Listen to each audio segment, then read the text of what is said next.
Do I look normal? Yeah, I do, but do I? I mean, you do. Yeah, you look great. Okay. So do you. Hello and welcome Oh. back to last year, the 365-day podcast, time capsule podcast. Today's date is July 21st of 2025. So yeah, at the beginning, I just like to give them a little bit of an idea of what was going on back then. Good. So, Texas has been recovering from deadly floods. Tyler, the Creator, just dropped his album, Don't Tap the Glass. And a few days before that, Alexander Usyk dropped Daniel Dubois in a fight. Senegal joined the list of countries to eliminate the eye disease trachoma. AI designed paint, which was found to be able to reduce the temperature inside of buildings up to 36 degrees Fahrenheit. That's interesting. And Ozzy Osbourne's final concert with Black Sabbath raised $190 million for charity. And then Ryan Trahan, this YouTuber that I like to watch, he has now raised $7,366,393 in the first 42 days of his 50 States in 50 Days series, where he's like traveling around the country. And then I also threw Sean on a table.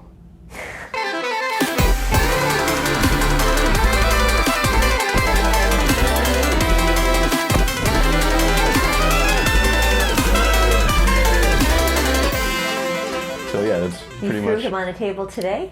Not today, but in the last week, like maybe 3 days ago. Huh. And yes, can I go ahead and Yeah, talk? of course. And also, I have retired from the state of New Mexico employment. Officially. Yes. Well, yeah.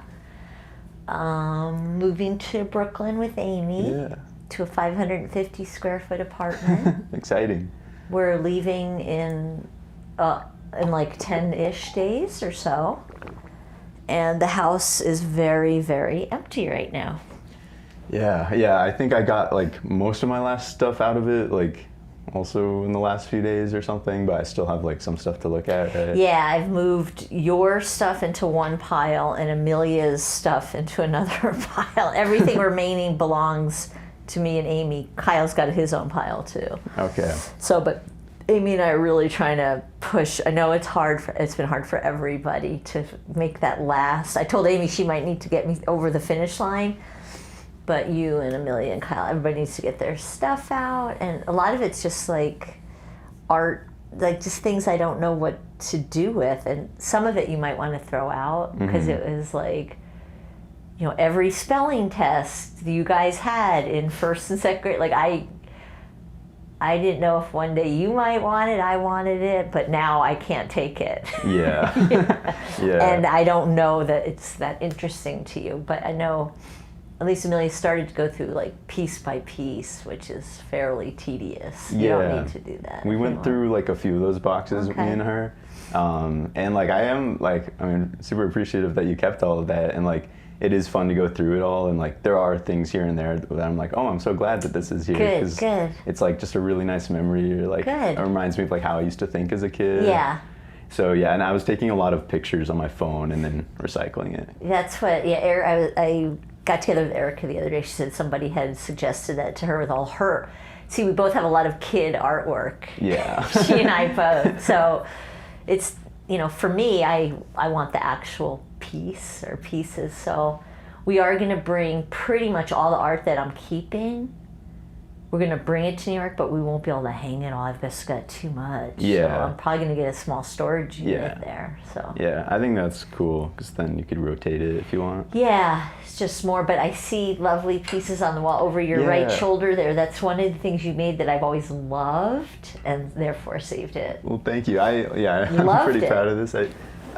This says December? 2006. Yeah, so you were two. I just you turned had just turned three. Yeah. Yeah. Sorry. No, you're good. You had just turned 3. That's amazing. I know, it's incredible. It is incredible. Yeah, and then actually Andre was just asking me about the Smokey Bear one. Yeah. Like, where is that from exactly? I got it for free. I think it was a free poster because, like I told you, Smokey Bear, because that's the correct name. It's not Smokey the Bear. Smokey Bear is here in New Mexico in the Lincoln National Forest. I'm pretty sure. So they were probably doing some freebie thing, and I just got a free poster, maybe there or maybe in Washington D.C. I don't remember. but it's definitely worth it to make a road trip down to the original Smokey Bear. I think it was in the Lincoln Forest or the Carson National Forest, but it's in that sort of mid-southern, easternish part of New Mexico. Okay. Yeah. And so I got it for free somewhere and then had it dry mounted, like the cheapest way that I could preserve it at the time. Yeah, I really like it. I love Thank how you. like, colorful it is. Yeah, I've had it in pretty much all my offices. So. Yeah. Yeah. Yeah. Yeah, and then it was cool like having you in here the other day. Like I think I told you this, but it felt like you were like appreciating Oh my God. everything here like Love a little it. more than most people. Like, Yeah. just because I could tell you were like taking your time. Like, what is this? Like, what is yeah, this? I Like, love it. I 'cause love how you've done it. it's a lot to look at. Like, It is, but it's not chaotic looking at all. Like it looks, fits. Okay. It all works, and I love it. And Thank actually, you. my eye travels naturally around. Oops. Yeah. Yeah. Yeah, I didn't realize until recently, but that like the cork board is not mine. It is Andre's family's, and like they let us use it for this one like short film we made in high school. Oh my And gosh, that I was a just long never- time I ago. never returned it, so. That's all right. But I don't know if they really want it back, so Yeah. maybe I should offer. They may not even remember. True. But yeah, that's going to look great in here. Yeah, yeah. I'll show this off. I do really like this. Like we were just saying, it was in my like childhood bedroom for a long time. I think one thing that I've always like really liked about it is like just the way that it shows like the passage of time. And I think when I was little, I was probably like, is it all the same person? Like, are Yeah. they different? But I think that's like really creative to like in one frame show like movement. Yeah, like, and it's passage of time. you can turn it around too. It's got the certificate in the back of the guy that drew it. Oh. So it's like a real Wow. piece. Yeah.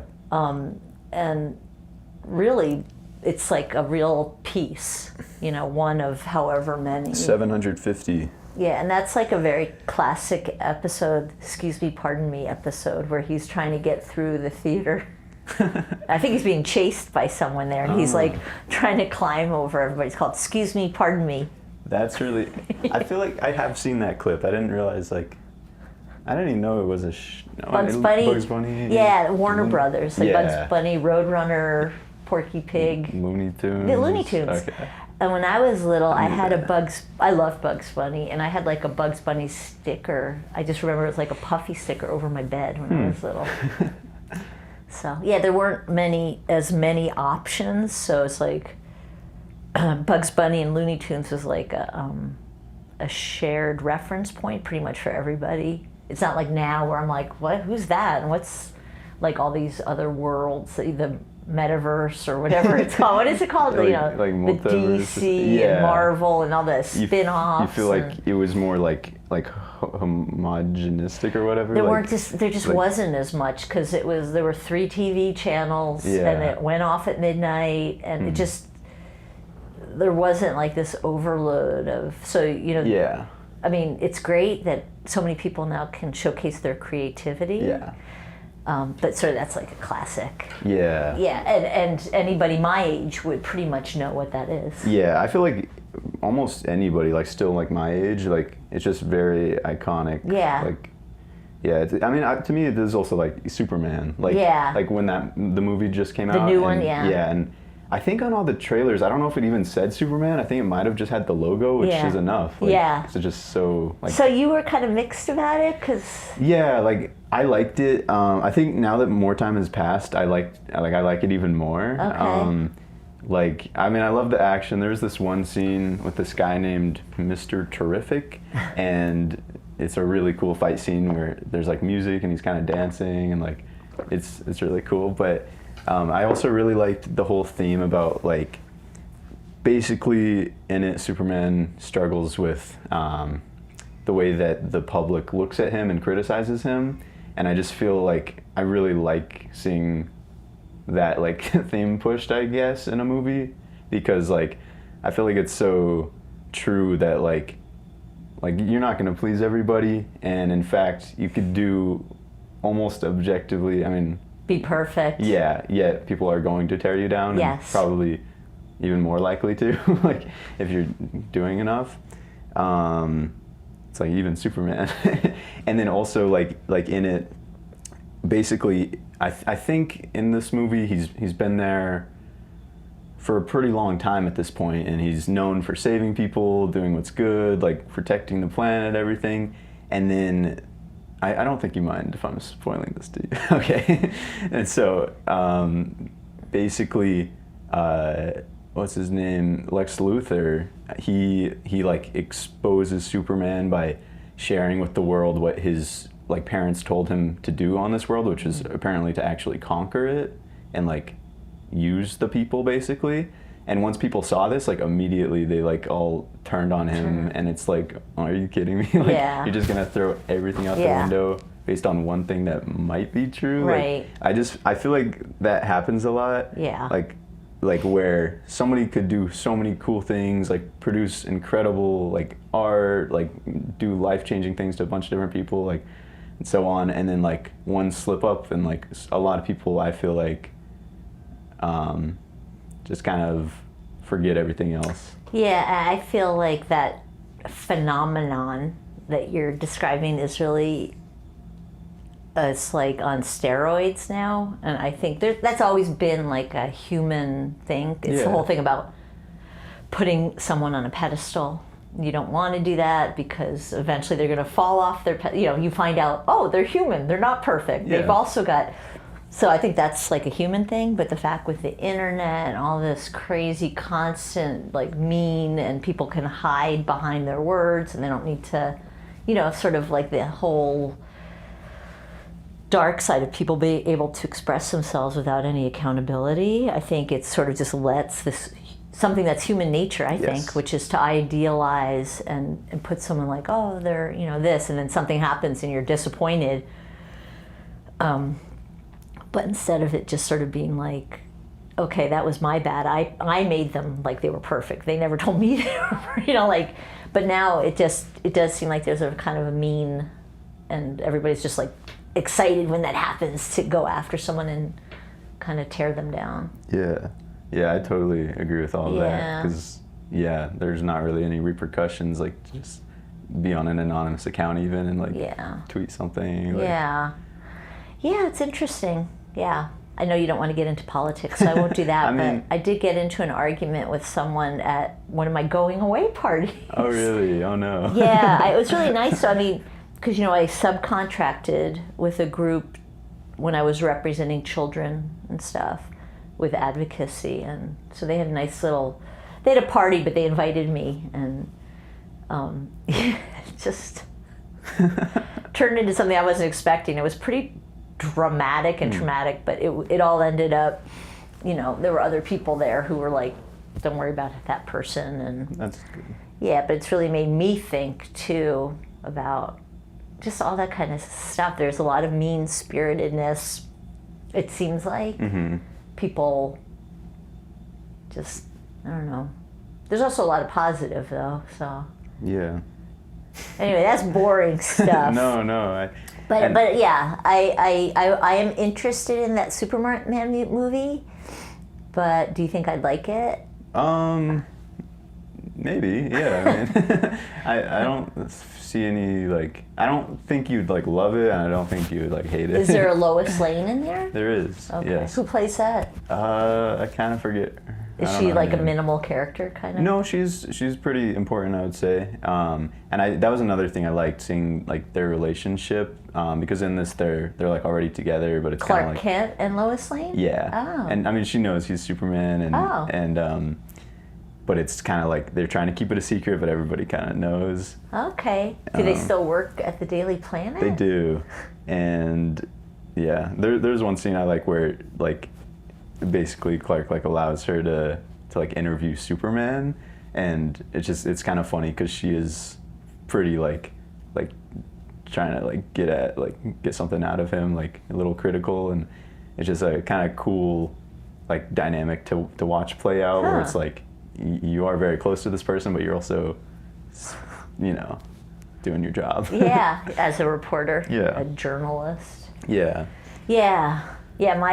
I've told you before, I loved watching Superman when I was little, but that was like the black and white TV version. But it was so good. I loved it. Did you ever watch, so like something Reeves or something? Like one of the first George Reeves was the one that played on TV. Okay. Yeah, I think his son maybe made a cameo, like, or either son in or this? Yeah, or grandson, but It must be grandson. You think grandson? Because that was black and white TV, so that was probably, the late in the 60s. Yeah, it might have been his grandson. He did like a guest thing on, which was not common then, because TV was still very new in terms of developing formats, and so. Desi Arnaz and Lucille Ball, you know them? I recognize Lucille I Love Ball. Lucy. Okay. They did I Love Lucy, and I think it was the first TV show to use like the 3 cameras and a live audience. So it was sort of like created a new, I'm pretty sure he's the one that created this whole new format and a new way of doing TV. And on top of that, they had a crossover thing where George Reeves or Reeve, I can't remember which way it is, because Christopher Reeves played the Superman too. But the actor, he broke his neck in a horse racing accident. He died. Wow. Christopher Reeves, the one who like the first time they made a movie. Okay. Like in probably the 80s or 90s. Okay. But before that, it was like George. Either Reeve or Reeves. Anyway, that guy made a guest appearance on the I Love Lucy show Like as Superman. That's cool. And Lucy was interacting with him as Superman. But that was also very outside the box because there were no even other like situational TV shows like that. So it's pretty cool. Yeah.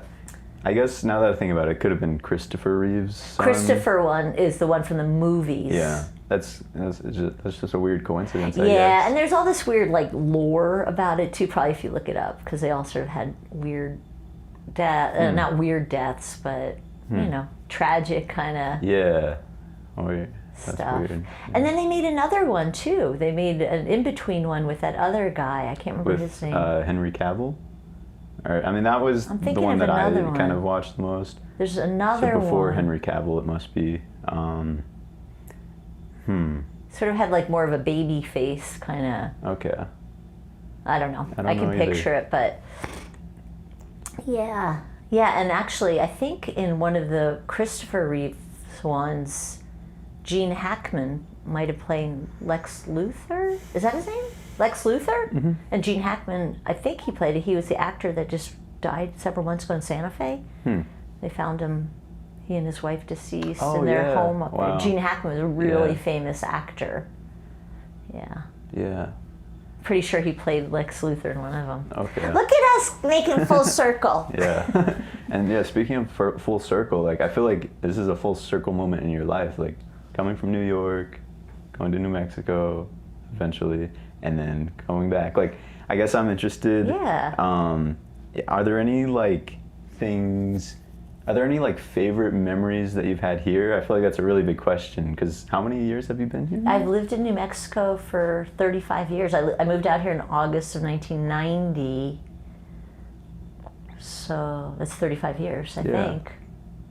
And I mean, do you have any specific memories that come to mind? I have lots of memories. I'm grateful that I did my first year in New Mexico, actually even less. Oh no, actually that's not true. My first 2 years in New Mexico, I lived in Gallup. And then after that I moved to Roswell and then to Hobbs. So I've lived in all the interesting places, not all of them. I've lived in a variety of places in New Mexico. So after my 2 years in Gallup, that next year was the Roswell Hobbs year, and it wasn't even a full year, I don't think. And then when I got to Albuquerque, I was so anxious to get here that I was like, there is a God. I got a job in Albuquerque. But I'm grateful for all of it. I've met so many like interesting different people that I would have never met. I mean, I lived in Gallup before the internet, before cell phones, and then that was a very remote, like nobody could get to me kind of, and I couldn't get out, so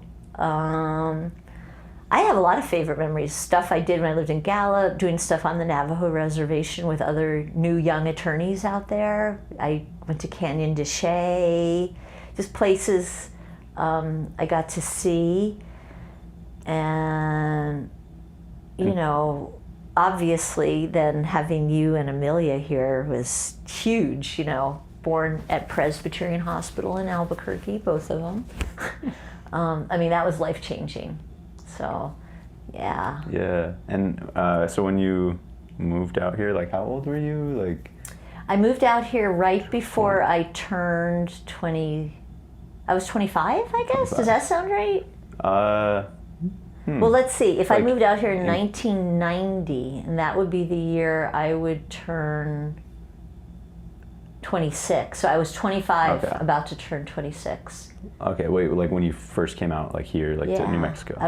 I drove cross country when I was 25. Okay, cool. Yeah. Wow. Yeah. And like,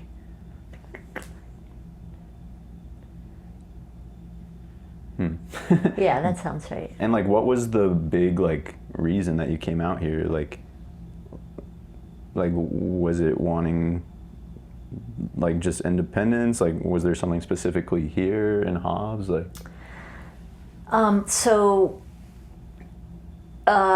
wanted to, when I graduated law school, I wanted to do good work. You know, I wanted to help people. I wanted to blah, blah, blah. I was also involved with someone at the time who also was in law school and also wanted to become a midwife. And New Mexico was one of the few states where you could be a lay midwife.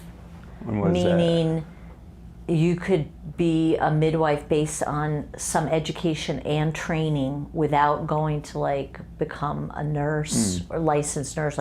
It's like a lay midwife is not a medical professional.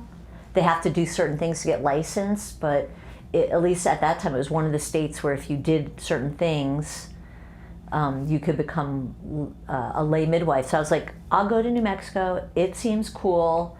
And yeah, it's kind of the way I've lived my whole life, which is, you know, there's an option for an adventure before me and it just makes sense or whatever. I don't really have like it all planned out. Yeah. Just like this full circle thing. It's like I didn't really know, but Amy and I both were interested in going to New York and I didn't know how it could possibly happen. And then sort of like one thing, you know, Amy got this amazing job. And so my life out here, I don't know, because I went from New York to Vermont to Boston.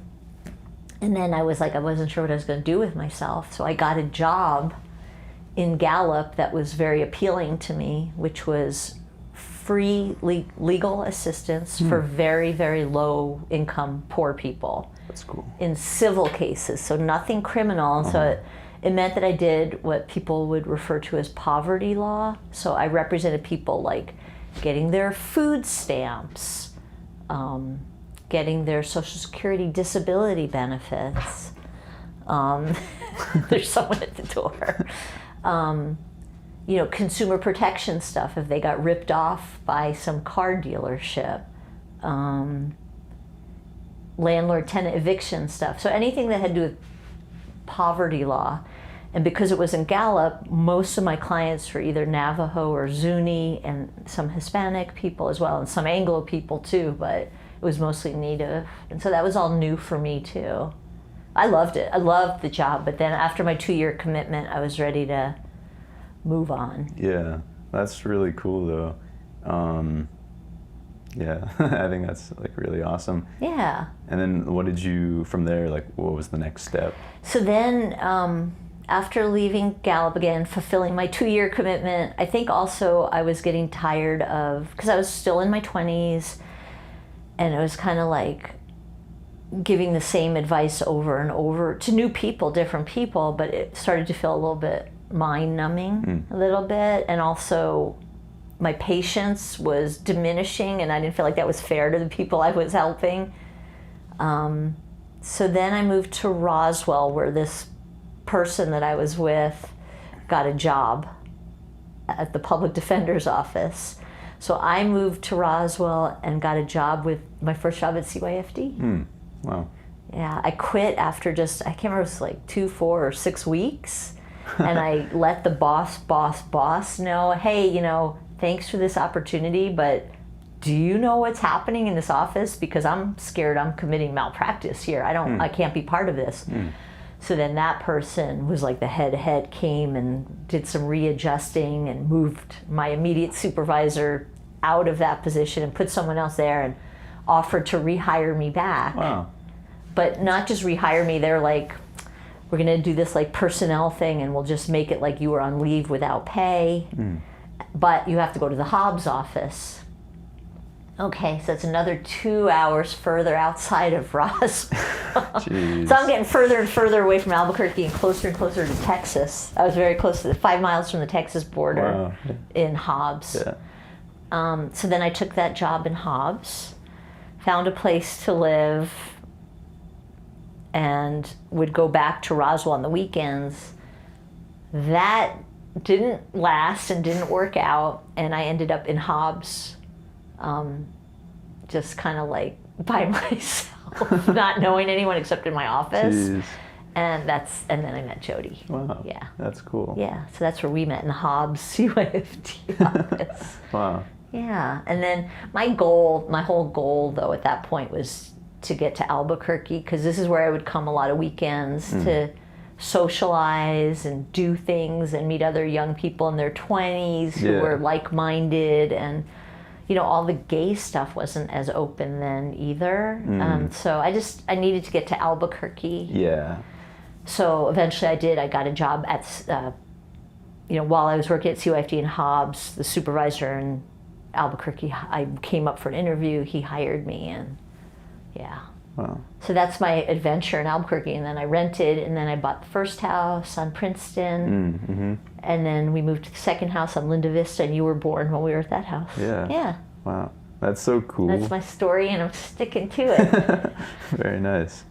So yeah, you feel like that's really cool to hear too. Just like for you, it wasn't like oh, I'm gonna do this. It just kind of.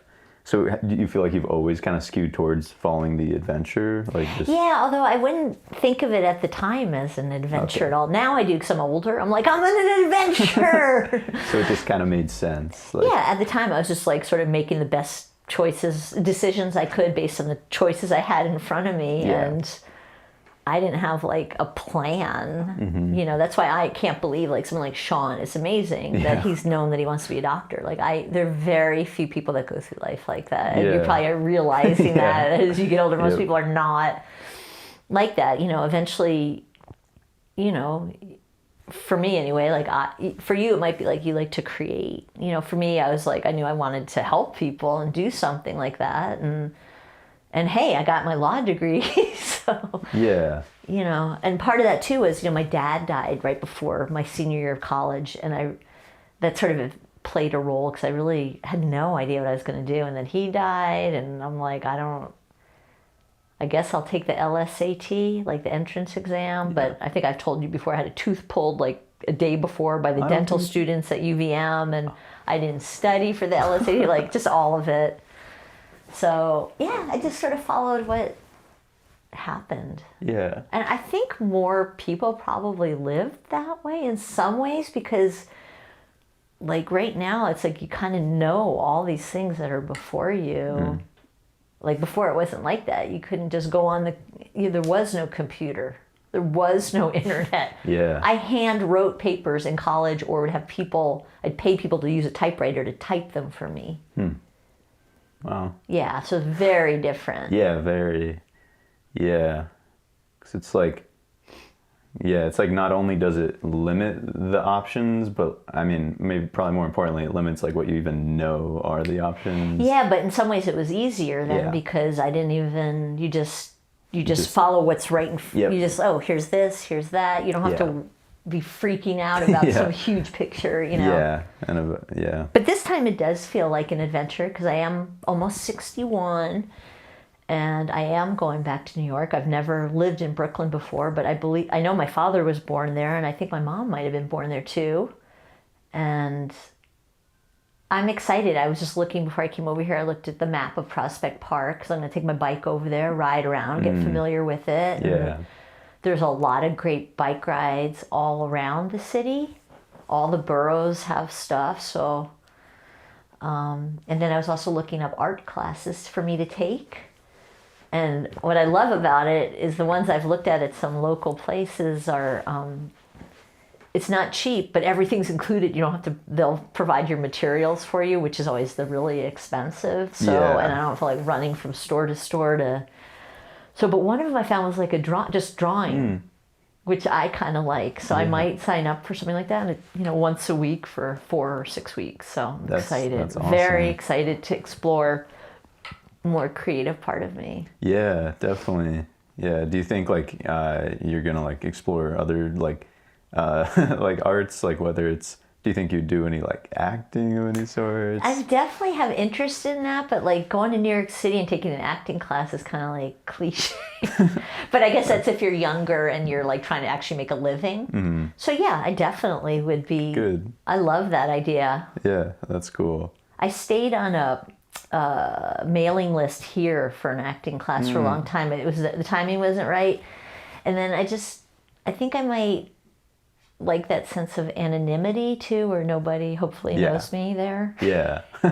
Yeah. Less likely to be like, oh, I know you. Definitely.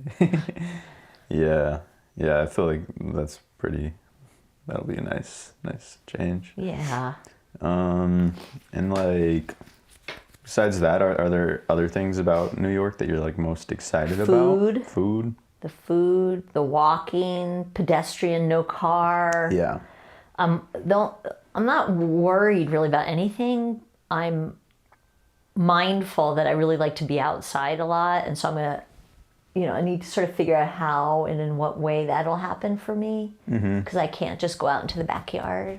Yeah. And look at my plants and look at my, but I can go up to the roof, and I am going to probably sneak a plant up there, I've decided. Nice. Because who's going to know? Yeah, I bet if anything, people are going to appreciate it. That's right. And like I told you, you could see the Statue of Liberty from the roof. So that's one of the first things I'm going to do is get up there, take a picture, and send that to everybody that is any interest. Of course. Yeah, I am. Sign me up. Yeah. And all my friends were like, can't relate because they've never been to New York or don't understand, and how do you live without a car and all that kind of stuff. So yeah. So I'm very excited. Yeah. Just to explore, really. So yeah, food, pedestrian, no car, people watching. I mean, galore. Yeah. I'm not really sure what else. I do want to check out the Brooklyn Museum. It's supposed to be really, really nice museum. Yeah. And that's right there at Prospect Park, I think, at the other end of it. And then there's Dumbo. Down under Manhattan Borough Overpass. Yeah. And that's where Beth's now deceased, Barry Tannenbaum, may his memory be for a blessing. That's where he had his factory. And it used to be a very industrial area. Now it's all gentrified and nice. Yeah. But literally, I went there and it was like it was a factory of making like knockoff, inexpensive copies of things that were being sold more expensive. And he's the one that gave you guys all those blankets and Bear blanket. yes, all of that stuff. So it is Dumbo. I've walked around there and it is nice. Probably not somewhere I could afford or want to live. Definitely not some place I could afford. Very expensive, New York. Yeah. That's the downside. Yeah. And like, I forget, are you guys transporting the bed? Or is that the one We're thing? going to take only our mattress. Okay. Do you still want the headboard? Yeah, that'd be cool. That'd be Yeah. great. Yeah. We're going to get new bed frame and everything that has built-in drawers because there's no space in the apartment. Good. And we really need not just under the bed space, but actually drawers, like to put like sweaters and t-shirts or whatever for actual storage. Yeah.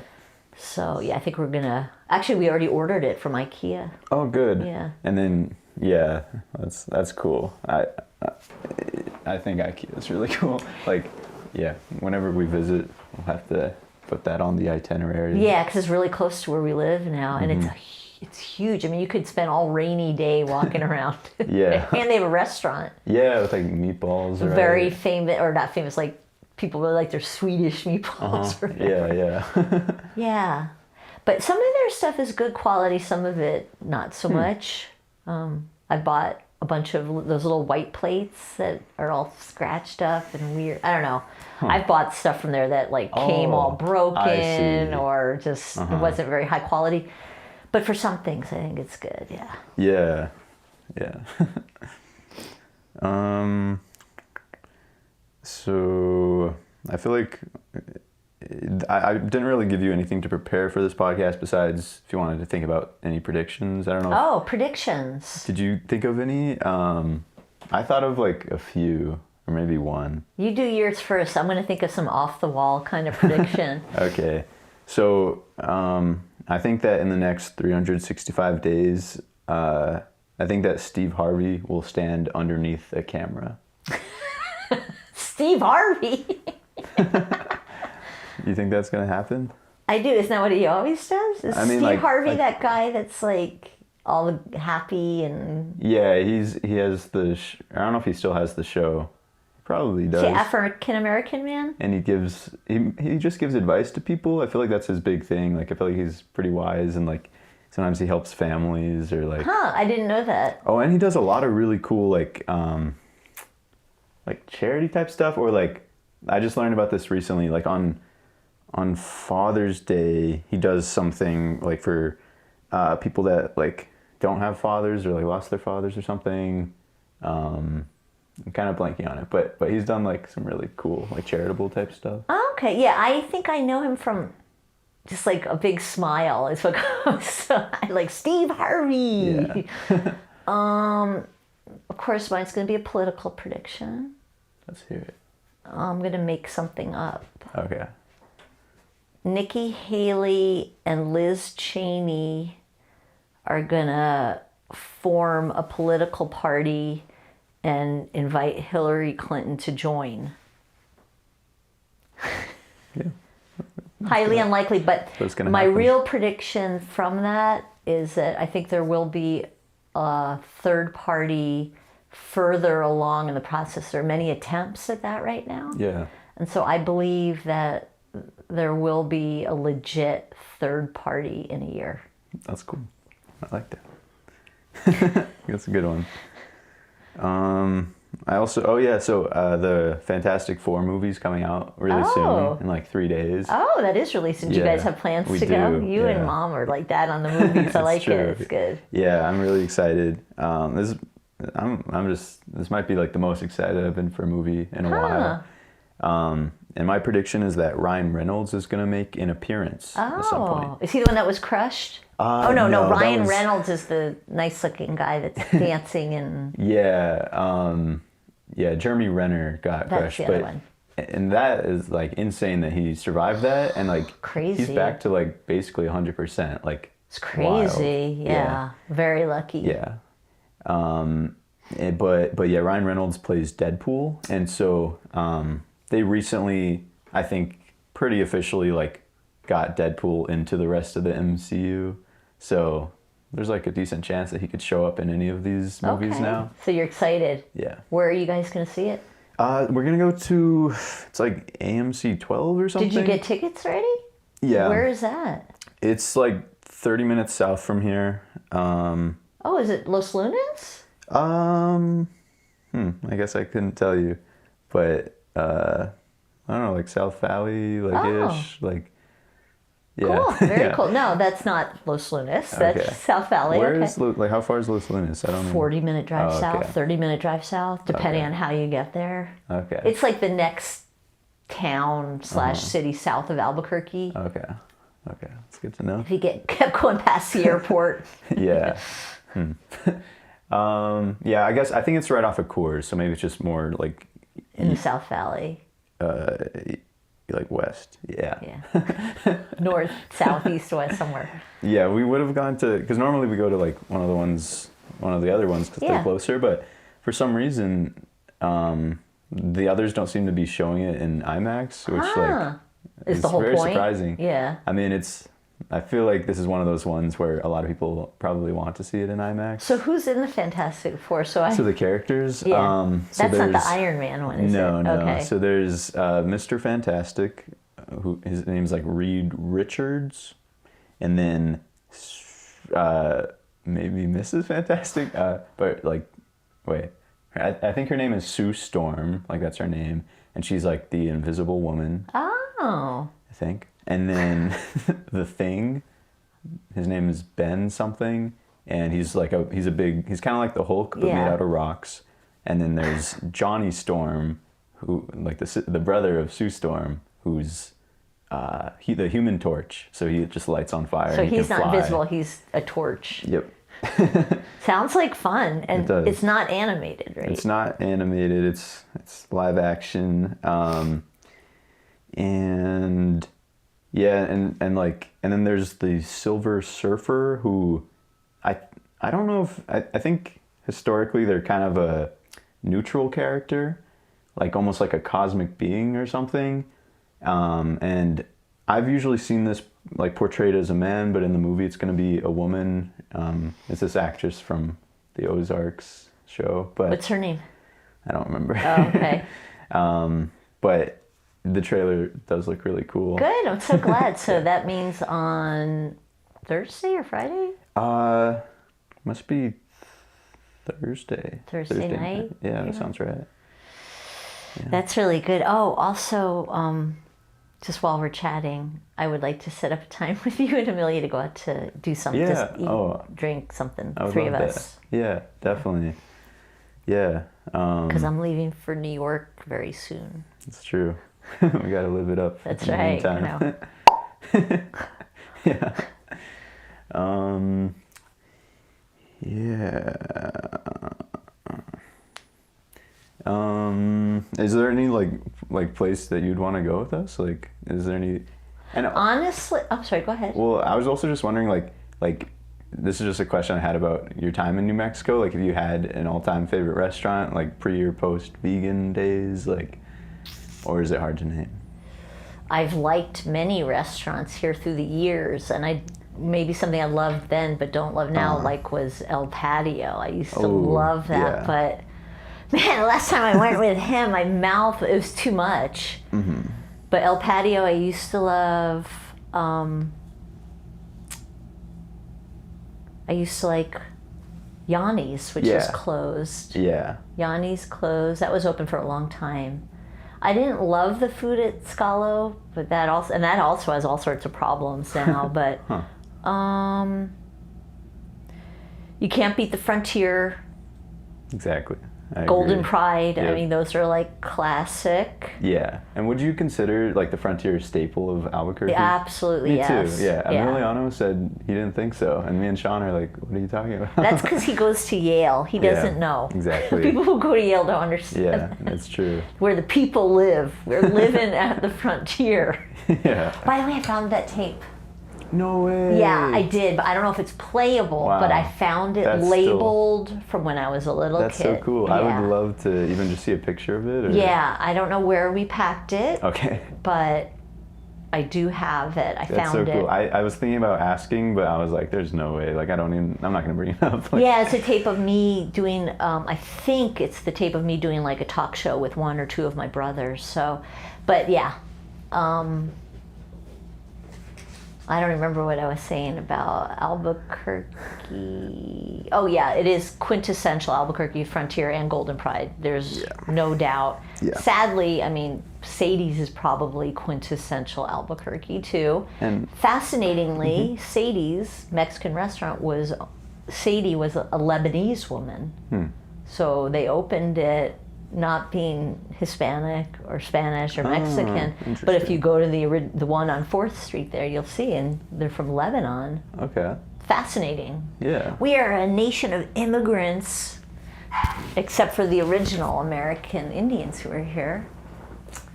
But also loving, Amy and I are probably going to try to make one more trip to Los Poblanos. Nice.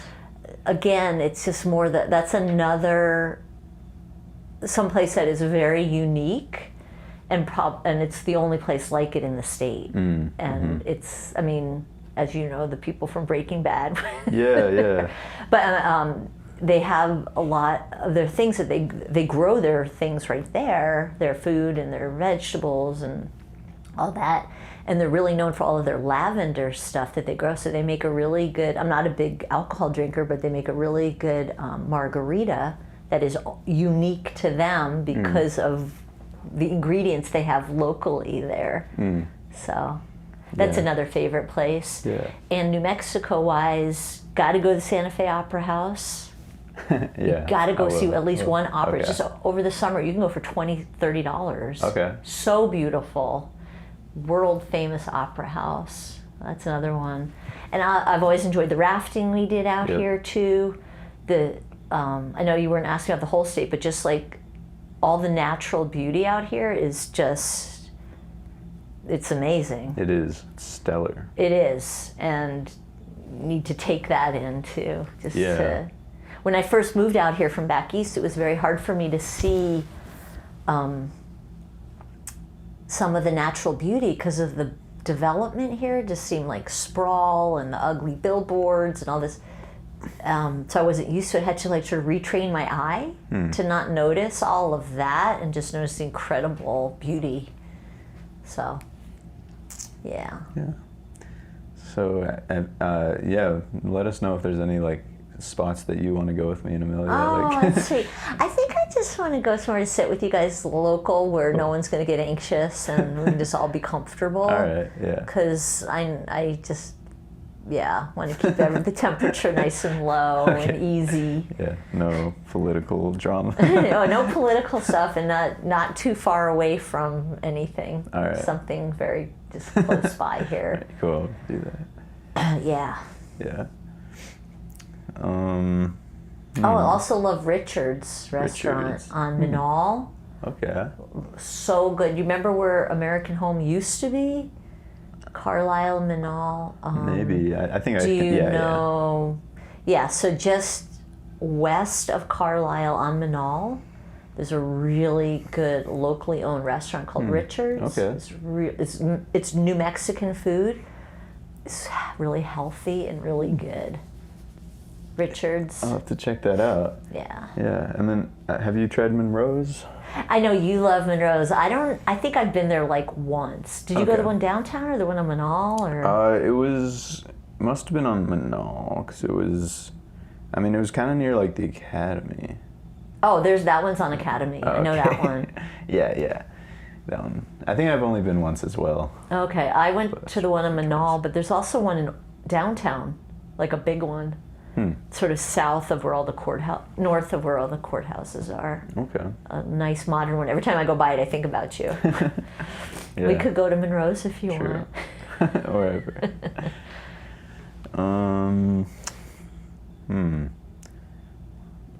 Yeah, I mean, I don't know. I feel like there's a lot of stuff like we can talk about. Whatever. I feel like at the beginning I was so like I get nervous at the beginning of like almost all of these. Like I don't know how it's probably noticeable. Like no, well, we'll see when I watch this back. But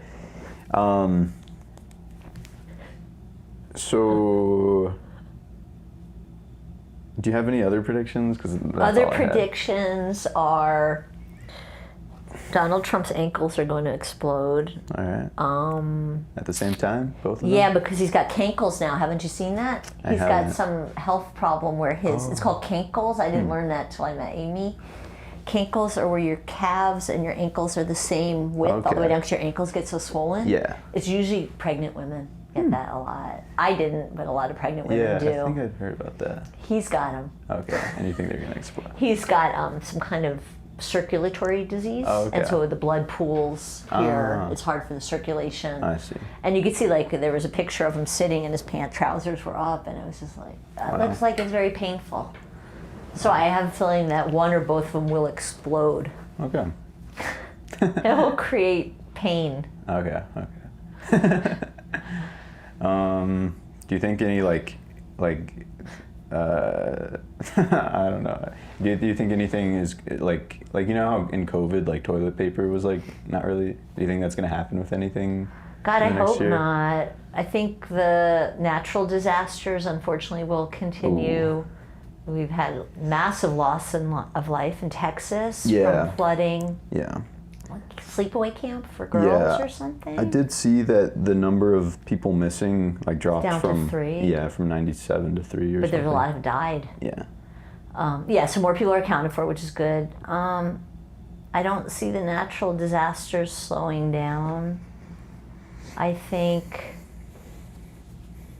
I'm not sure what else. So much is in like upheaval right now. It feels like all over the world right now. So, prediction, someone close to me is going to become very, very rich, either through lottery or just some luck. Financially rich. That's cool.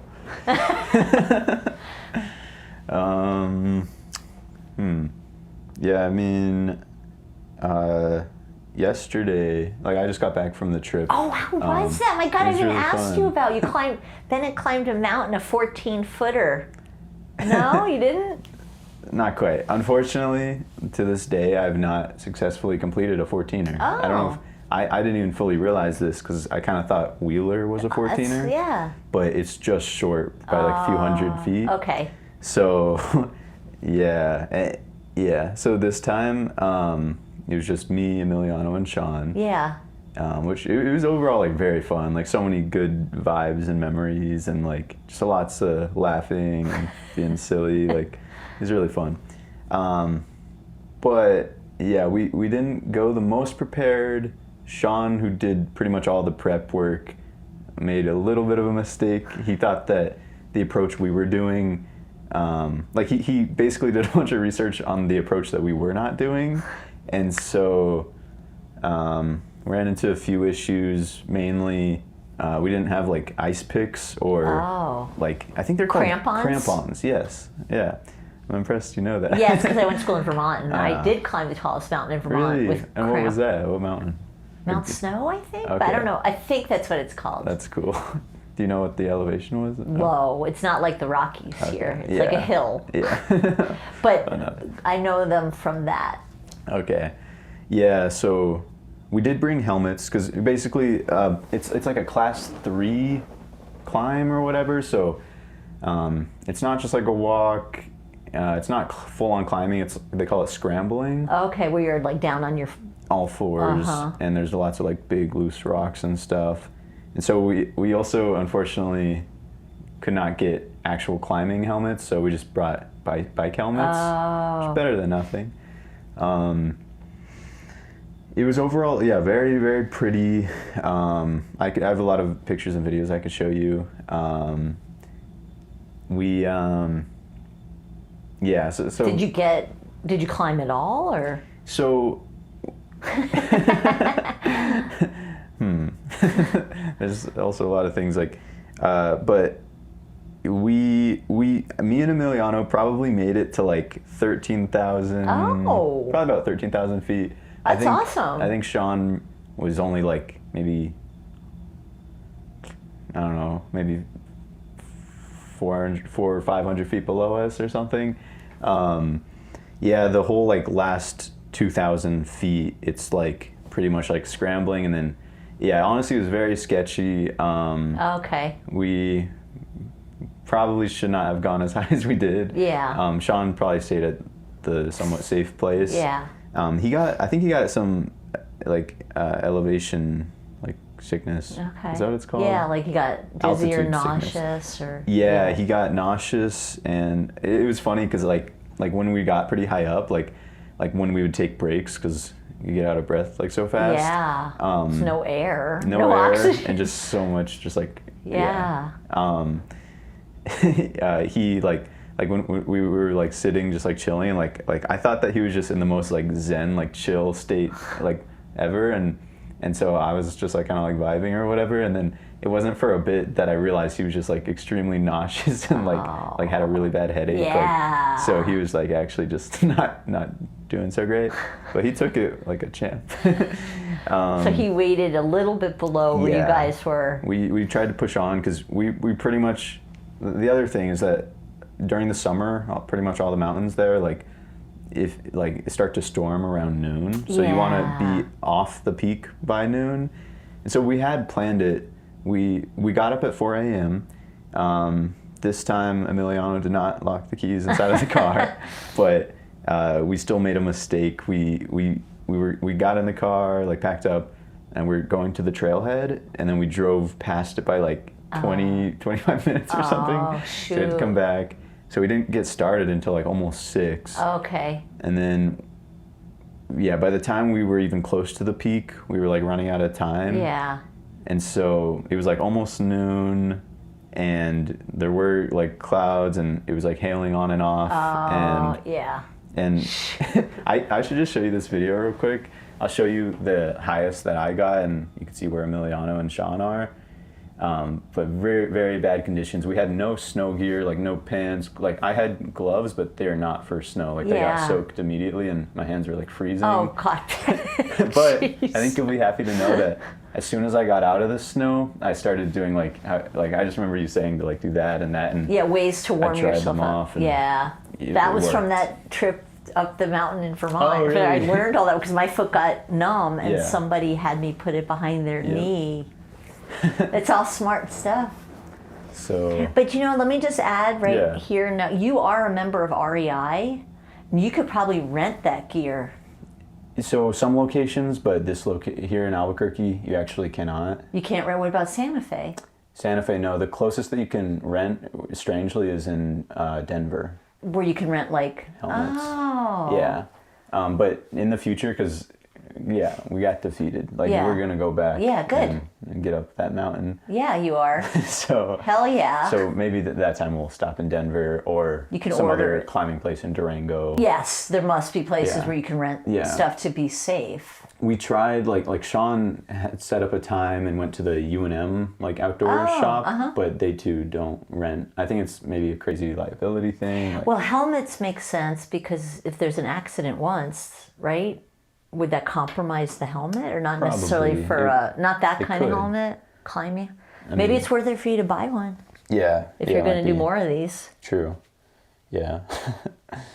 Yeah, but if you have the right equipment and you are well prepared, it's so doable. Yeah, 100%. If you guys hadn't passed by if you hadn't driven farther and had to come back, you might have even still. So we talked about that. We also talked about like if we wanted to next time, we could like there's a basin like just 2,000 feet below where you can camp easily. So like if we wanted, we could do that. Hike up to that base, or would you drive to that? You can't drive. So you'd hike to that base, spend the night, and then do the summit. Exactly. That's how most people probably do it. Yeah. And that's interesting because I feel like I've had a taste of that too with even the end of La Luz. There's that scramble where you're kind of like, whoa, I can't actually, I have to use all fours. And as we were doing that, I was thinking about you telling me about that, and I was like, wow, this must have been what it's like. And we tried a different, like, we knew we didn't want to be like in a line, of course, because you might take out the person behind you with a boulder. Yeah. Like I think the best technique we did was like kind of in a line, like parallel to each other smart. going up. That's smart. Yeah, because before we did it, we had a few ideas, but until you're there, you don't really. I feel like you have to adjust and adapt to what's for you. So I want to see that for sure. Yeah. So. Oh wow. Snow. Oh my God, Bennett.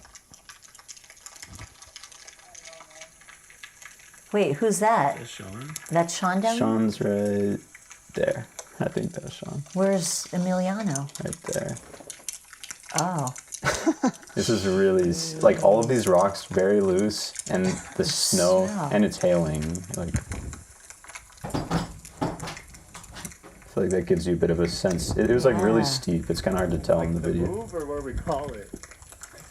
So that's where we stopped. Jeez. And the peak is just over there, basically. All right, next time you guys are definitely going to do it. Yeah. I mean, that you were so close. Yeah, we were. Huh. And it was funny, like we were right at the point where I was like, all right, like this one little mistake and this could actually get really serious. So for me, it was finally like, all right, yeah, we should just go back.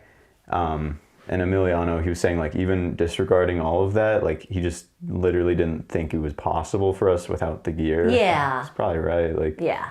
yeah. And you definitely want to be prepared. Yeah. Yeah. And for that last bit, we, like, at the last kind of flat place with, like, grass and stuff, there was, like, running water and stuff. Oh. We left Emiliano's pack and we put almost everything inside of it or with it.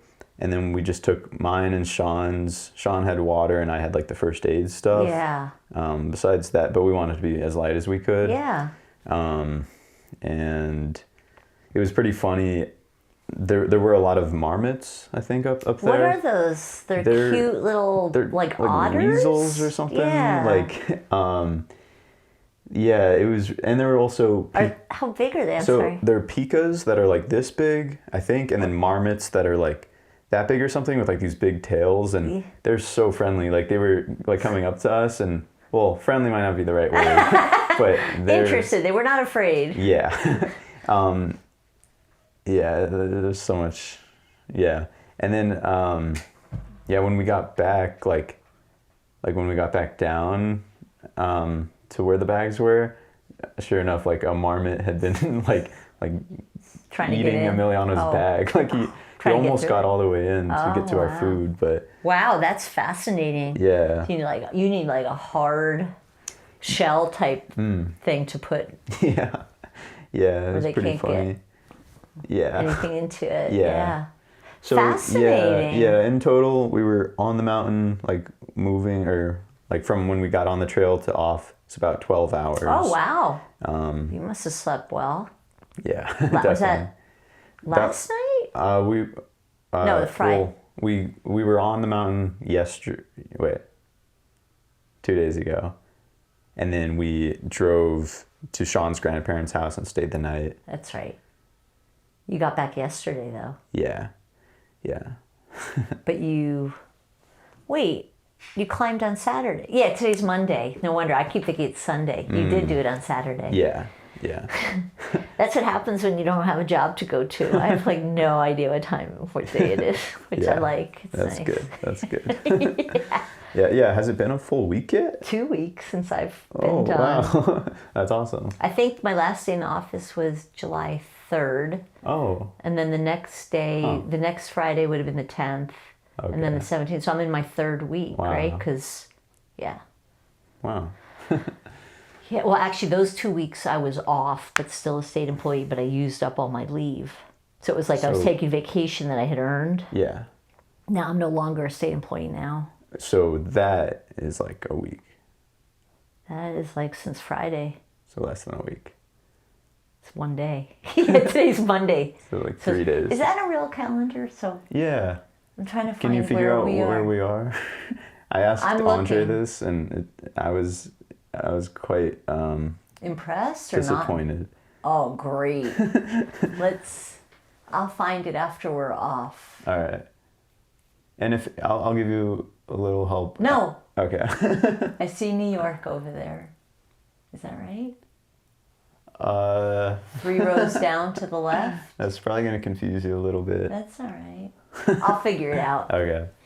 Yeah, it was funny. I mean, I don't blame, I guess I don't, both of you, I mean, well, you wear glasses mainly for reading, right? Reading, up close stuff, yeah. So maybe...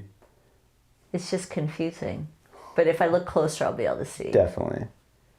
I thought it was so funny that like it was taking him so long to figure it out, because I'm like, it's literally a calendar. But it is different. It's different. Yeah.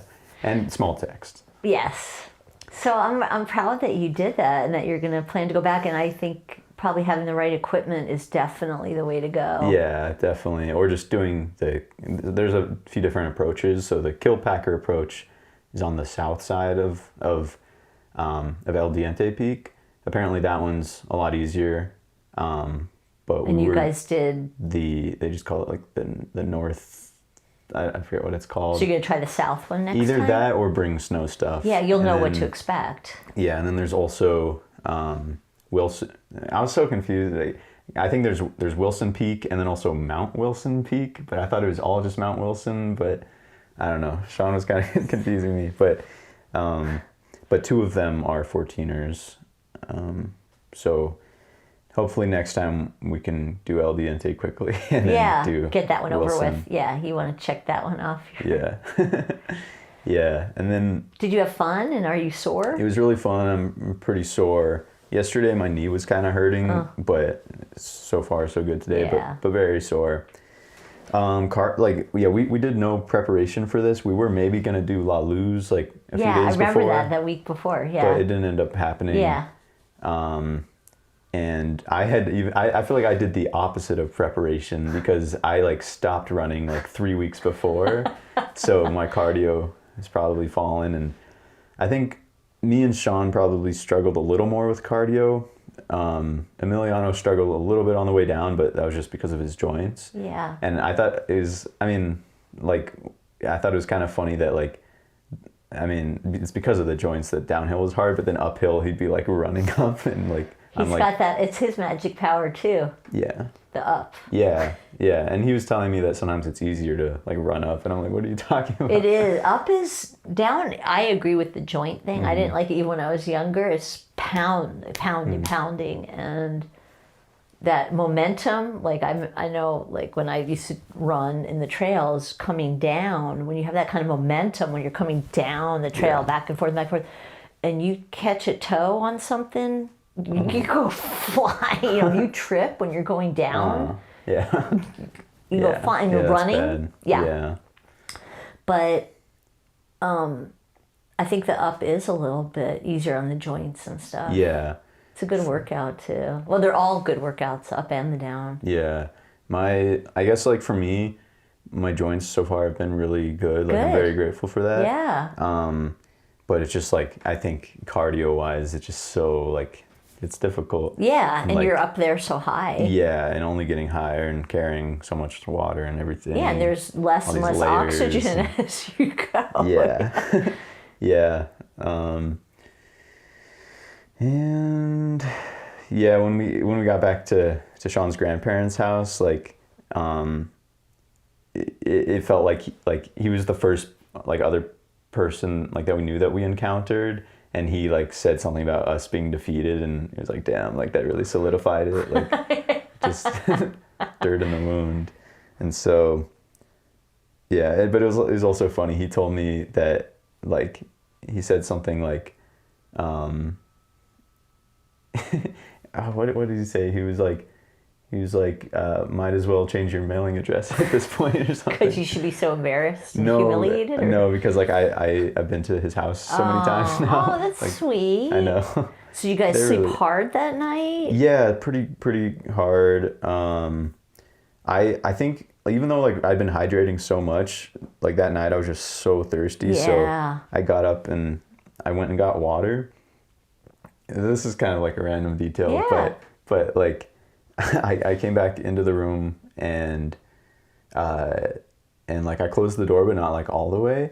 And so I got on the bed and I was gonna go to sleep, and then like I saw the door like open and I was like, huh, like, that's a little weird, but whatever. And then I saw it close and I was like, huh, that's still like kind of weird. And then but it didn't seem like there was any like wind or anything, and then it opened again. I was like, okay, what's going on? So I like turned on my flashlight, and like Emiliano was still in his bed, so I was like, all right, it's definitely not him. And so I'm like, I also don't want to wake him up. Yeah. But part of me is like, I kind of want to get a video of this. This is like really weird. And so I had the video on and the flashlight was on. And so I'm like waiting for it to like happen again. And at least like a minute goes by, maybe nothing happens. I'm like, all right, whatever, I'm just going to bed. So I stop it, and I swear like the moment the light went off, it's like, poof, like, and I like verbally said something cause it kind of freaked me out. And Emiliano like turned over and looked at me and like went back to bed. And he said he didn't even. And that was remember it, though. And where was Sean? He was in like the room that's connected by the bathroom. Oh, okay. Yeah. It's like a Jack and Jill. Yeah, Did you guys eat a ton? Yeah, Too? You must have been hungry. Yeah, we ate a lot. We brought a good amount of food, so we kind of ate the whole time. So is it only his grandfather or grandmother's there? Yeah. Wait, this is Carolyn's mom Yeah. and dad. Yeah, okay, yeah.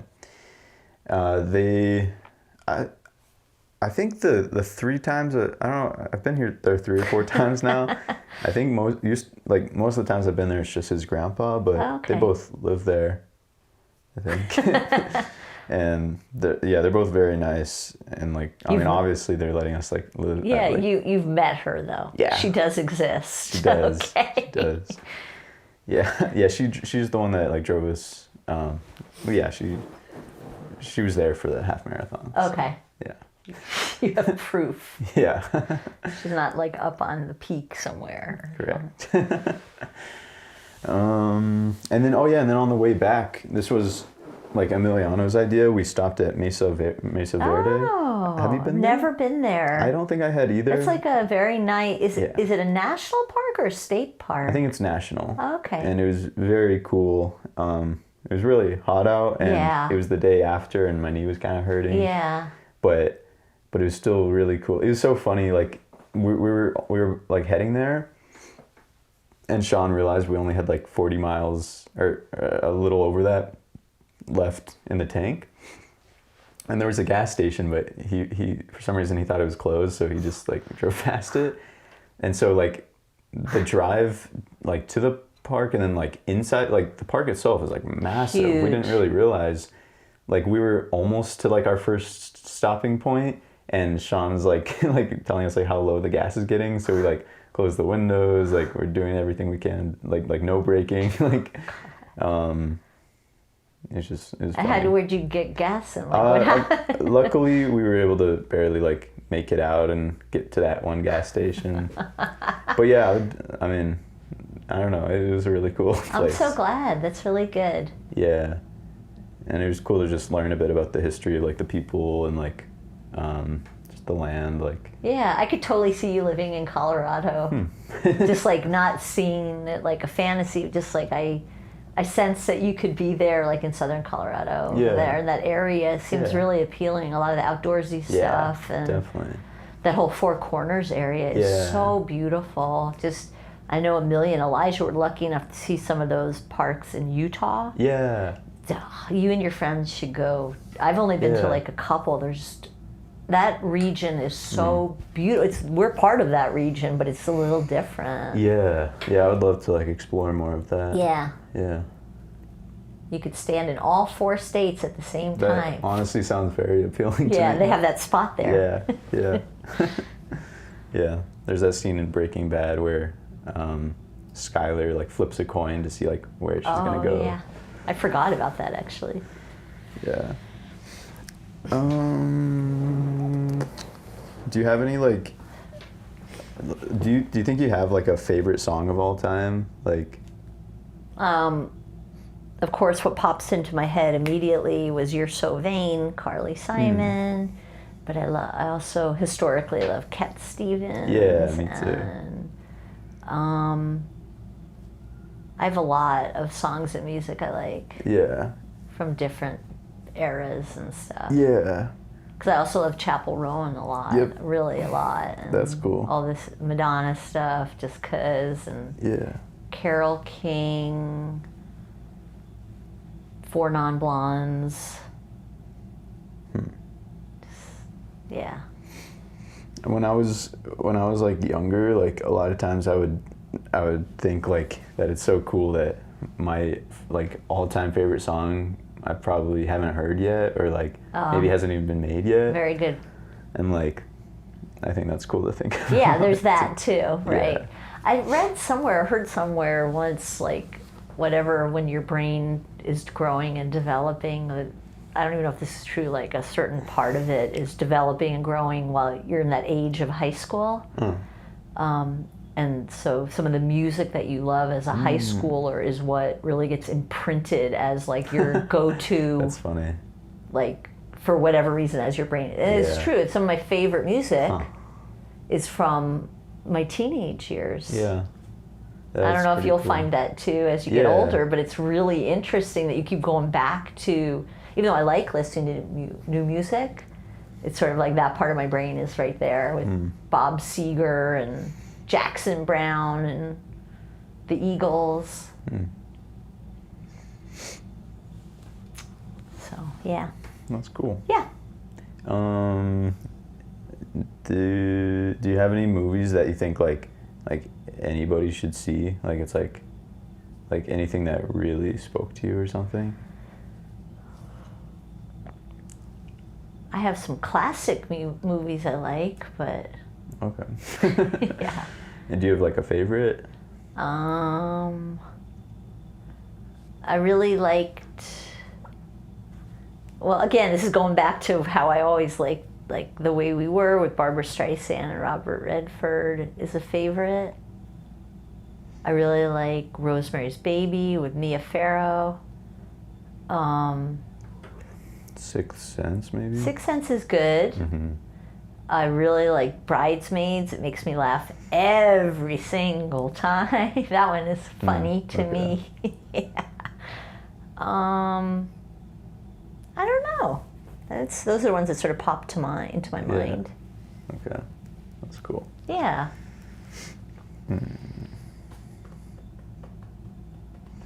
Yeah, I feel like movies, like I just like so many different movies. Like it's Yeah, hard you're to, a movie person. I guess. Yeah, you are. Yeah. I like when like a lot of people suggest like something like where it's kind of unanimous, like this is like really good because it's Yeah. like it's probably really good. Yeah. I've had a lot of people suggest this Star Wars show to me called Andor. Huh. Henry, like at the Frick? he was saying it's like incredible. It's called And Or. Like, yeah, but no space. Andor. Yeah, yeah. I think it's like the name of a planet, maybe. Yeah. And then I think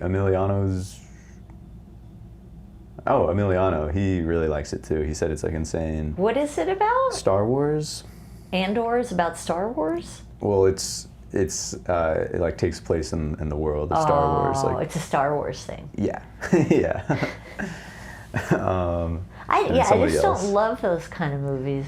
I feel like you should try Andor. Like I haven't even seen Okay. it, but like from what I've understood, like you don't need to know anything about Star Wars. Like, Oh, good. And like, and it's still like just a really good story, I guess. Okay. Yeah. Oh, did you guys start watching Squid Games or Yeah. no? Okay. So did you We're restart in the it? third season Okay. now, part 2 of season 2, basically. Uh-huh. But didn't you already watch it? No, I haven't. I thought you. I've been wanting to start The it. third, you did the second though. Yeah, we're in the third one now. Okay. It's really I won't tell you anything that happens, but well, you already know it's a very violent show, and so I'm having to take a break for a few days. We watched some stuff, and it was just like I can't watch anymore right now. Yeah. So good though, very good. I highly recommend it, but it's very. It becomes more like I like the storylines better. That's cool. I think that's what I heard too. Like it's more. Really? This third one is a little bit more like we get into the characters a little bit more, Okay. and not just the what's happening externally, Okay. because you know the characters now. Yeah. Like you're sort of don't want this one to die, and you hope this one makes it. All that kind of stuff. So it Yeah. gets better. Okay. I feel like I've heard more so that people don't like the third one as much. Really? But I mean, it's all opinions, and I feel like that makes total sense that you're gonna get like you get to know the people more after. I think we started the third one. Yeah. Yeah, But I haven't finished it, so. Okay. I'd been spending a lot of time finishing the half marathon video. Yeah. So I hadn't really been like, I don't know. I made a list of stuff to do after finishing it. Did you finish it yet? I did. So it's on YouTube? Yeah. All right, I'll have Yeah. to check it out now. Yeah, I posted it like. I've been telling my friends too. Cool. Awesome. Well, speaking of, like, do you tell people about the podcast? And if so, I tell them that you have a podcast, and they're like, "Well, why is he doing that?" I'm like, "I don't know, be creative." Okay. And do they ask anything else? Like, do they say like what is it about? Yeah, that's what I mean when I say you're saving them to air them. Yeah. Then they're like, why is he? That's interesting. Why is he doing that? Okay, cool. Yeah.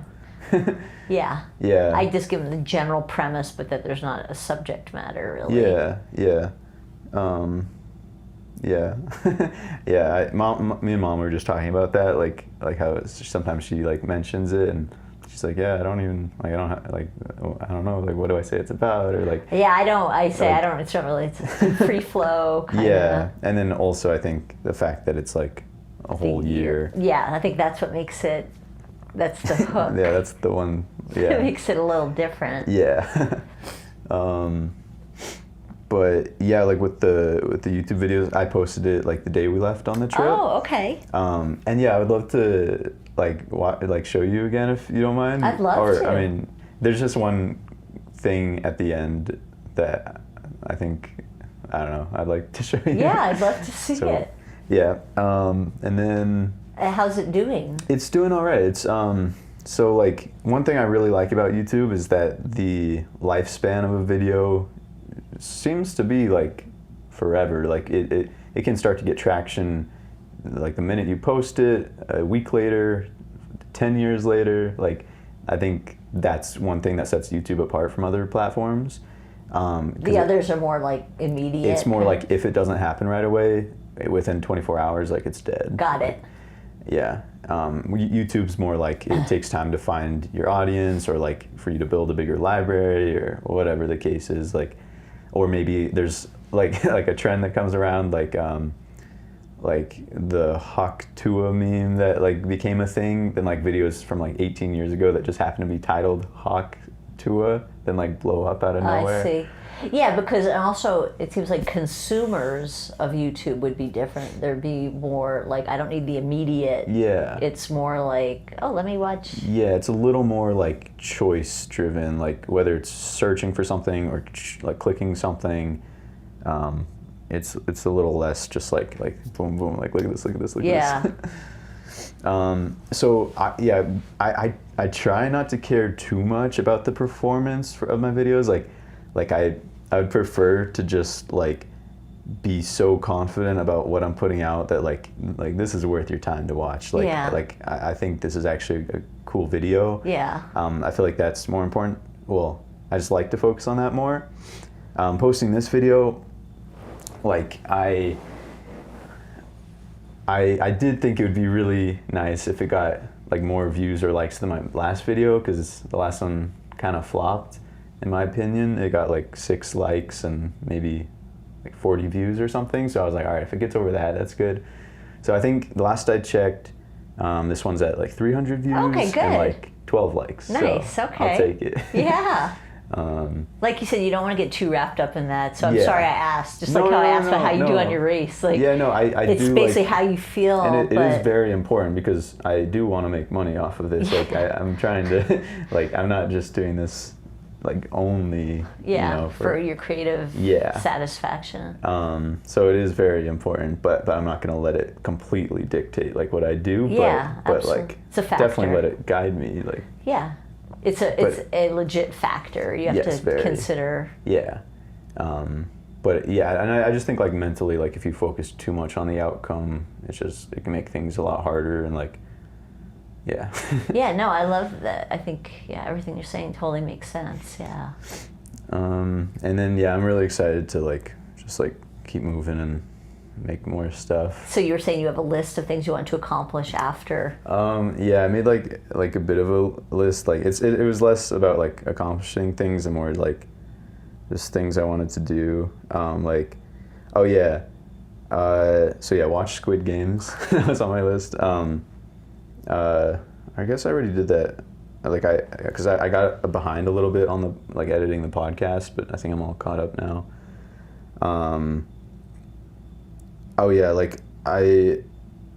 Going forward with YouTube, I want to be I think I want to start trying to do videos maybe every 2 weeks, because right now it's been once per month or so. Yeah.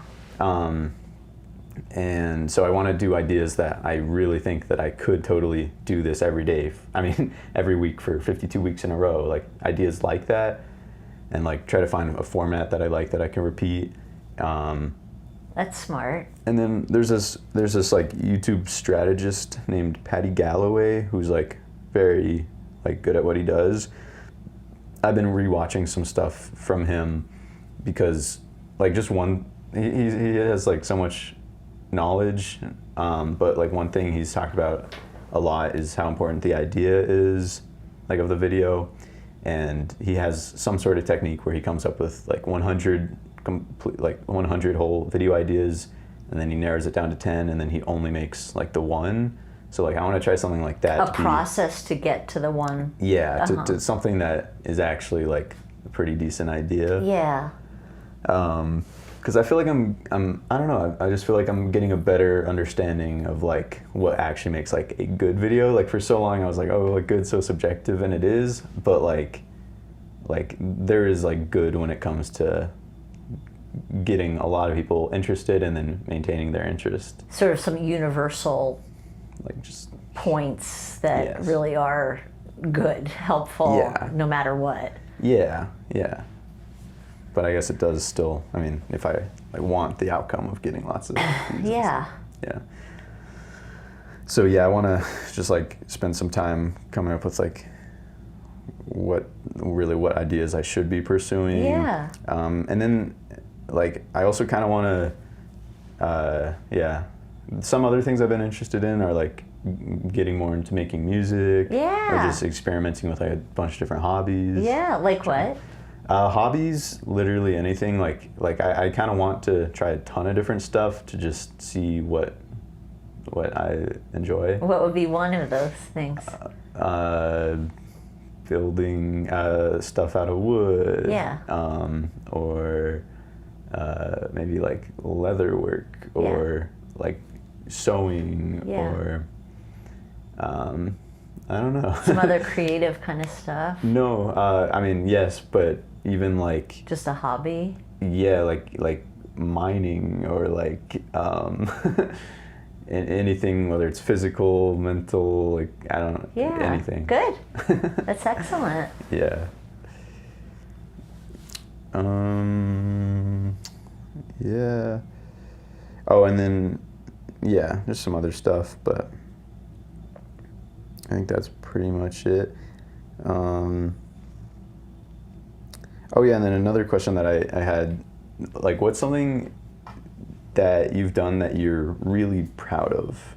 Because there's multiple things that I would figure come to mind, but I just wanted to hear from your perspective. You know what the first couple of ones probably are. What would you say mine are? Well, I'll let you answer. No, really, after you. Well, obviously, you and Amelia, and giving birth to you guys, growing you inside of me, and giving birth to your pure existence. You and Amelia. I mean, that's number one without any, and just the fact that I was able to give birth to you both and grow. I mean, just like, it's mind-boggling, like as a human being. Yeah. So that's huge. Mm-hmm. And, in terms of like accomplishment, proud or whatever, just like all the La Luz run stuff, and I don't know, just moving forward, in life. Yeah. And, I feel good about the work I've done. I feel like I did what I could as best I could, and hoping and believing that, in all my years of work, that, inevitably like to believe that I've positively impacted some people that I may not even know that I've positively impacted. So that makes me feel good. Yeah. Yeah. That's good. I think that's all very stuff to be very proud of. Yeah. And just, I think also like a willingness and ability to change and grow it's more like,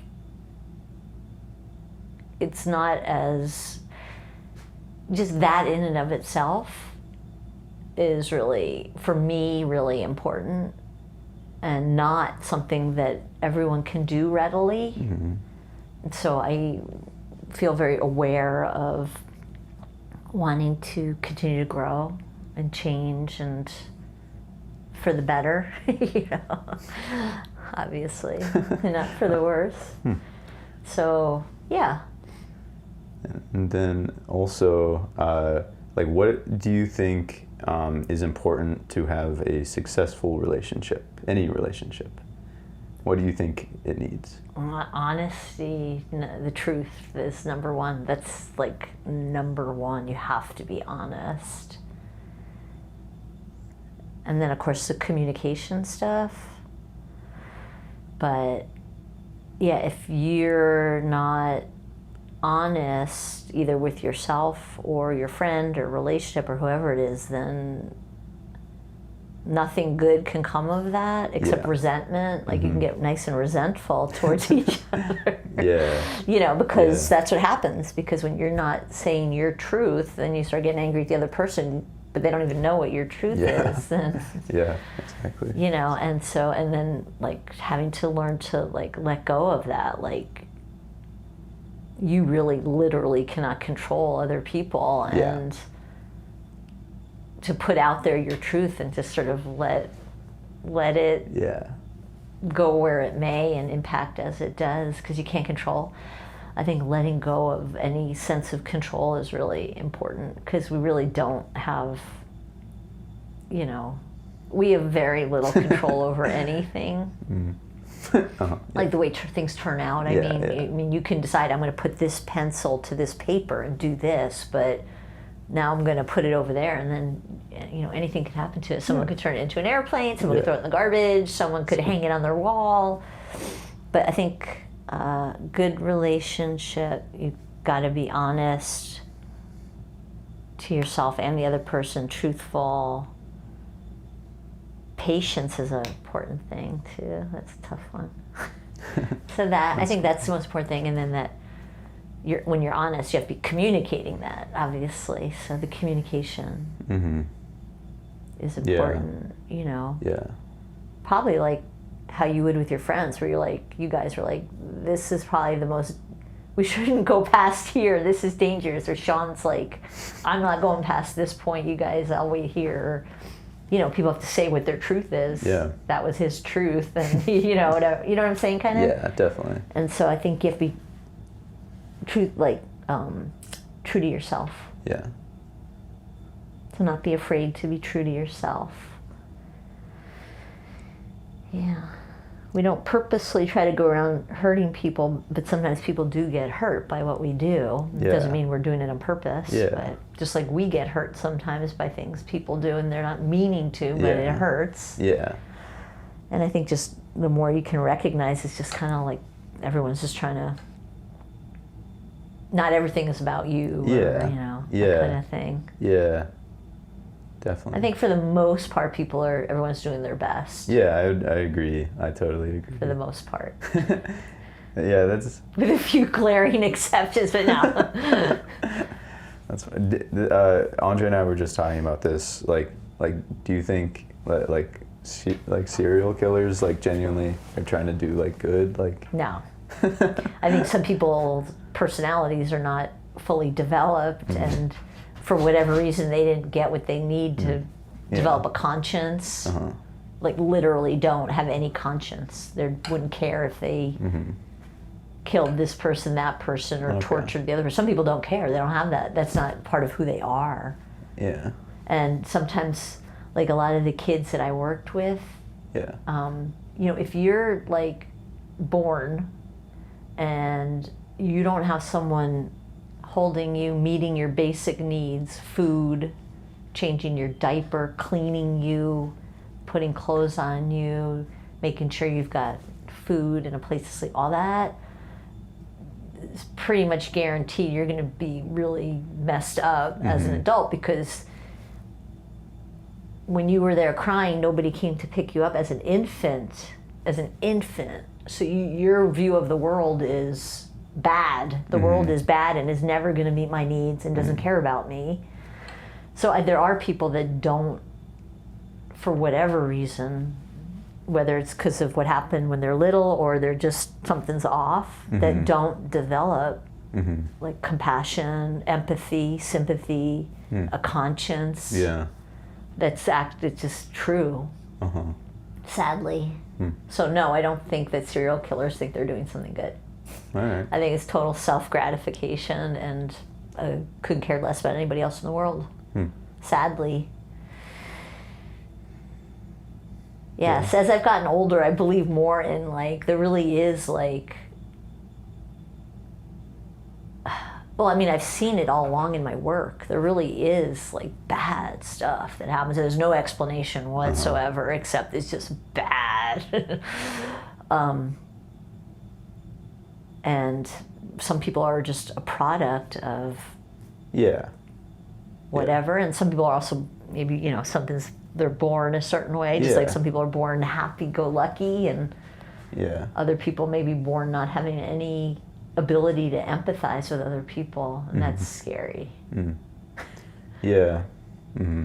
So, yeah. Yeah. It is, I'm interested by all of that, like, because I mean, of course, like maybe they don't actually think they're doing good, but like, I don't know, it's still interesting to me, because like we are kind of all just like a product of like a bunch of stuff that is completely out of our control, and it's like, I don't know, it's interesting. It is interesting. Some people are just not on the same wavelength as you, even though you might assume they are. They're not, and they don't care. They will hurt you, period, for no reason. Yeah.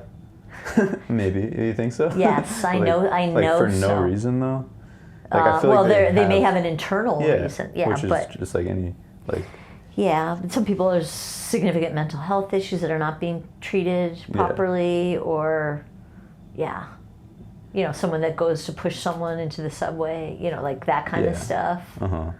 Fly an airplane into a building to kill a bunch of people, I mean, that kind of stuff. Yeah, and I'm not saying any of it's good, but like, I feel like a lot of people do have like, I mean, they don't do it for no reason. They have motivations. Some people do, like the people that flew the airplanes into the buildings. They had a motivation. Yeah. They had their reasons for doing it. Yeah, obviously justify it. Yeah, I'm sure everybody has their own reasons. But yeah, for some of those people, like violent offenders, violent sexual offenders, I mean, that's just about their own gratification, and they don't care about anybody else. Their motivation is their own gratification.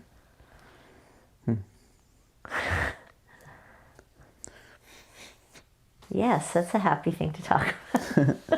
I don't know. I just like, I guess I feel like I mean, I'm lacking a lot of experience. Like you've had a lot more like experience with different people and stuff, and like I feel like I naturally do, and like to have a like optimistic, like just having faith in like people. Yes. And I'm not saying that's different. Yeah, and I'm really the same way. I just realize as I've lived that actually even some people are not nice. They're just not. Some people are not good. Some people are very nice, you know. I mean, just there's a range, and some people do really bad things. You know, maybe they're under the influence of drugs or alcohol, or maybe they had a brain injury and they literally cannot stop. When your frontal lobe does not develop for whatever reason, you literally cannot control yourself.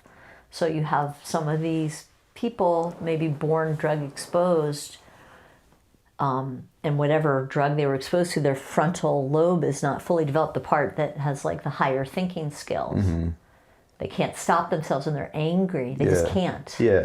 And I guess like also maybe I'm kind of looking, I mean, I probably shouldn't even use the words like good or bad, but like I guess I often think of it more as like internally. So like if somebody like literally cannot, then like it's like I don't see them as like a bad person, because it's like they get a pass. They can't do it. But it doesn't mean that like externally what they're doing is like good or whatever.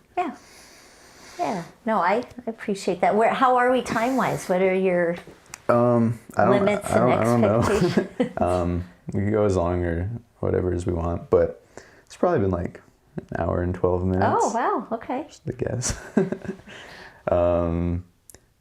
Yeah. Is there anything else that like you wanted to talk about, or? I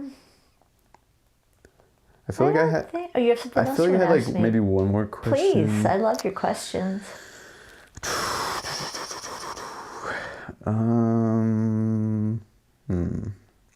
Let's see. Okay. Okay, if you could just like snap your fingers and make one change in the world, what would it be and why? Ooh.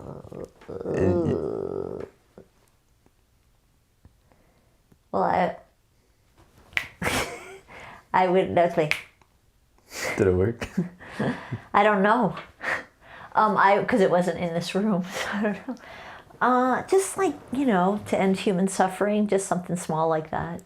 And By that, I mean, like people who are living without like basic, okay. and are living in fear of their lives.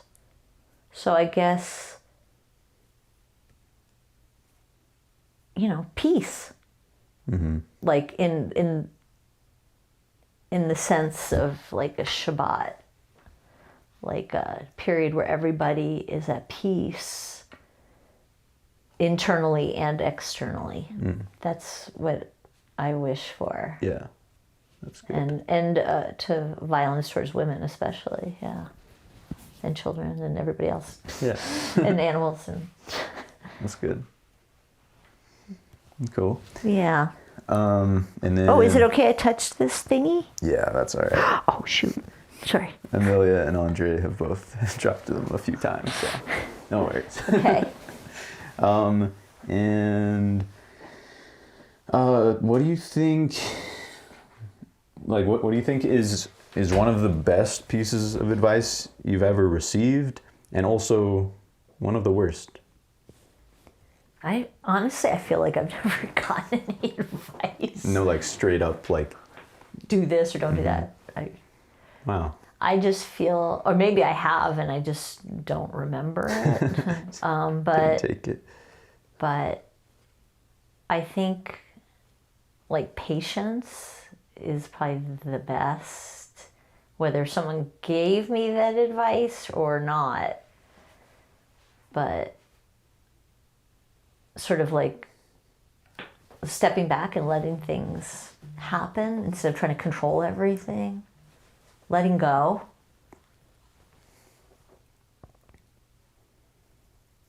But yeah, you just got to be true to yourself. Nobody ever said that to me, but That's cool. yeah. All right. And then getting a call from somebody.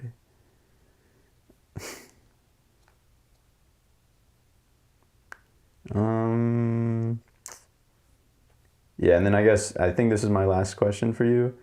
Oh, it's my dentist. Let's call him. Okay, you want to get it? No, it's all right. They're leaving a voicemail. Oh. So, how do you define a good or successful life? Oh. God, these are like very superficial, lightweight questions. We're in the deep end. This is the deep end of your podcast. How do I define a successful life? Good or successful, whatever that means to you. I don't even know how to answer that. I just like, the words that pop into my mind are integrity, awareness,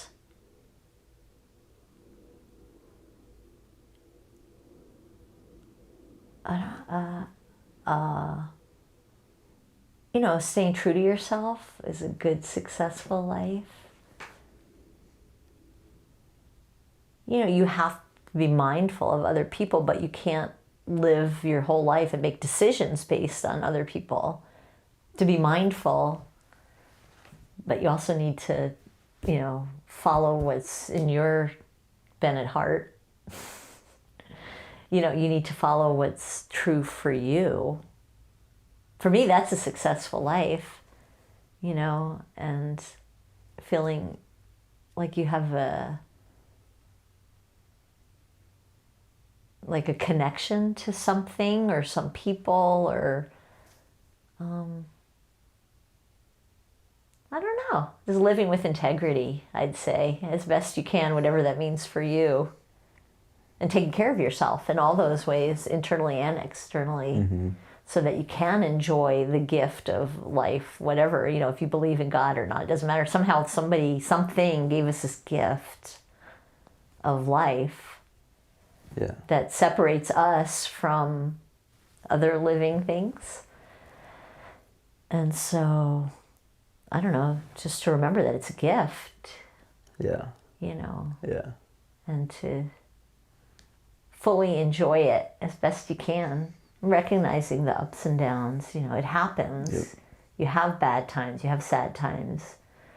But yeah.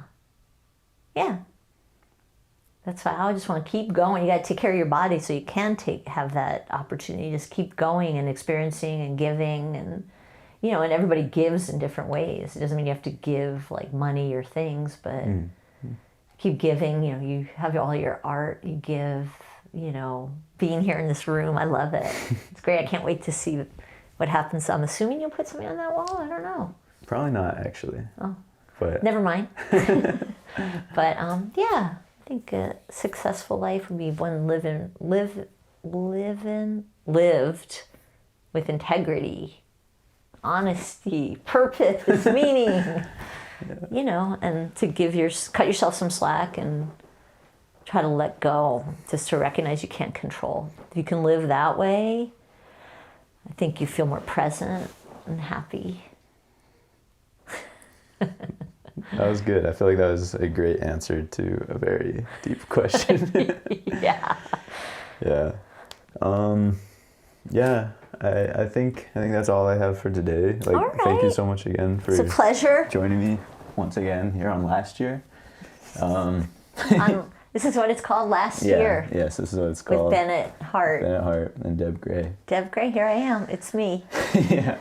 Any last words? No, I appreciate your, I guess, yes. Okay. I appreciate you letting me do this again. It's so much fun. Yeah. And I just appreciate you in general, your energy and your creativity and your warmth and your kindness and your sweet and your attempt to always be kind and honest, all of that.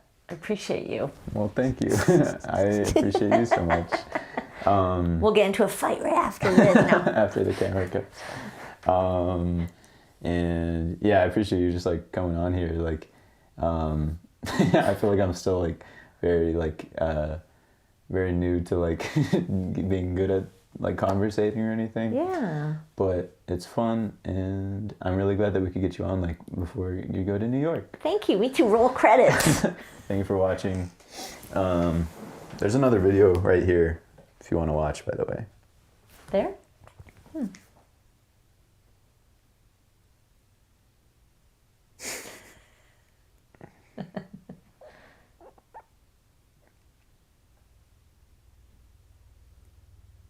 Are we still rolling?